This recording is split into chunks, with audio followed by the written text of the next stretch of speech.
Hello दोस्तों, open for learn channel में आप सभी का एक बार फिर से स्वागत है। दोस्तों, आज साउथ कोरिया ने भारत को एक ऐसा झटका दिया है जो आने वाले समय में भारत को बहुत ही ज्यादा भारी पड़ने वाला है। दोस्तों, इस बात पर कोई दो राय नहीं है कि जब भी साउथ कोरिया के किसी पड़ोसी देश में फाइटर जेट को लेकर कोई टेंडर निकाला जाता है तो उस समय साउथ कोरिया सबसे पहले अपने FA-50 फाइटर जेट को लेकर पहुंच जाता है और भारत की तरफ से अपने तेजस फाइटर जेट को भेजा जाता है। वहीं पर चाइना और पाकिस्तान की तरफ से अपने जेब से थंडर फाइटर जेट को भेजा जाता है।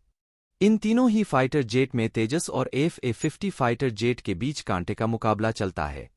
लेकिन अब तक 2 से 3 बार ऐसा हो गया है कि तेजस फाइटर जेट ज्यादा शक्तिशाली होते हुए भी FA-50 फाइटर जेट से सस्ता होने के बावजूद भी टेंडर को नहीं जीत पाया है।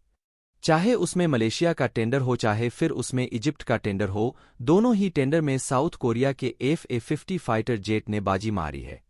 साउथ कोरिया ने अपने FA-50 फाइटर जेट को ट्रेनर फाइटर जेट के तौर पर बनाकर तैयार किया था और यह फाइटर जेट अपने साथ में कुछ हथियारों को भी लेकर जा सकता है। लेकिन अब जैसे जैसे साउथ कोरिया के FA-50 फाइटर जेट की डिमांड बढ़ती जा रही है, इसी बात को देखते हुए अब साउथ कोरिया ने FA-50 फाइटर जेट के सिंगल सीट वर्जन को बनाने का फैसला लिया है, जिसकी कीमत $48 मिलियन के आसपास होने वाली है। $48 मिलियन होने के बावजूद भी FA-50 फाइटर जेट तेजस फाइटर जेट से 2 से 3 मिलियन महंगा रहने वाला है। साउथ कोरिया ने अपने पहले ट्रेनर फाइटर जेट के अंदर 2 सीटों को लगा रखा था, लेकिन अब जो नया FA-50 बनाया जाएगा उसमें सिंगल सीट लगाई जाएगी, जिसका फायदा यह होगा कि अब FA-50 फाइटर जेट अपने साथ में ज्यादा फ्यूल को कैरी कर सकेगा और पहले FA-50 के मुकाबले नए FA-50 फाइटर जेट की रेंज भी 30% तक ज्यादा होगी। साउथ कोरिया अब अपने FA-50 फाइटर जेट के अंदर ऑटोमेटिक ग्राउंड कोलाइजन सिस्टम को भी लगाएगा, जिसका फायदा यह होगा कि लैंडिंग करते समय FA-50 फाइटर जेट के क्रैश होने के चांसेस बिल्कुल ना के बराबर होंगे।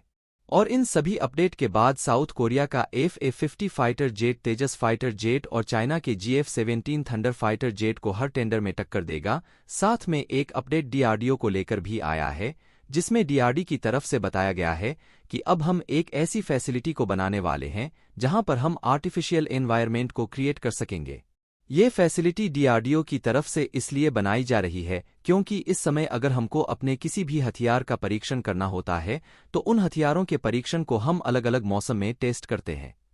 अगर हमको सर्दी भरी इलाके में अपने किसी भी हथियार का परीक्षण करना पड़ता है तो हम अपने हथियार को पहले लद्दाख में लेकर जाते हैं, और अगर हमको गर्म मौसम में अपने हथियार का टेस्ट करना होता है तो हम अपने हथियार को लेकर राजस्थान में जाते हैं।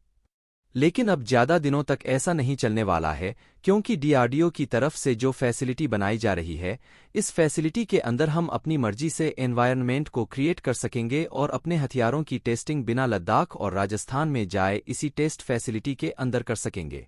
दोस्तों, DRDO को इस टेस्ट फैसिलिटी को बनाना चाहिए या फिर नहीं, आप इसका जवाब कमेंट बॉक्स में हाँ या ना लिख कर दे सकते हैं।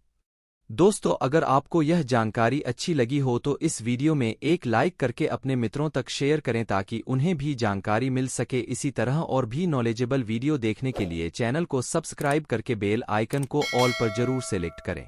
धन्यवाद। जय हिंद।